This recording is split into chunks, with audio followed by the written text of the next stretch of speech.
ఒక్క నిమిషం. ఈ మధ్య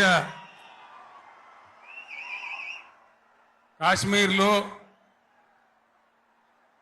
మన దేశం యొక్క అమాయకులైనటువంటి 28 మంది బిడ్డలను టెర్రరిస్ట్ ముష్కరులు దారుణంగా బలి తీసుకున్నారు. కాబట్టి మనం ఇంత పెద్ద సభ జరుపుకునే ఈ సందర్భంలో అందరికీ కూడా ప్రార్థన గోల బంద్ చేసి ఒక్క నిమిషం కాశ్మీర్లో బలి అయిపోయినటువంటి ఆ సోదరుల కోసం మనం నివాళి అర్పించుదాం, మౌనం పాటించుదాం.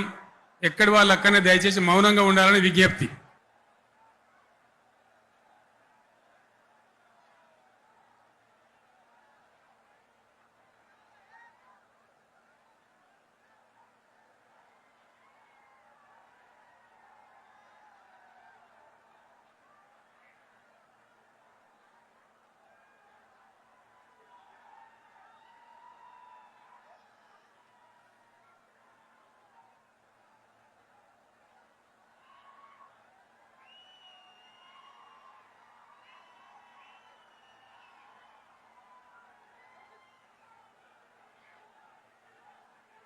దయచేసి కూర్చోండి.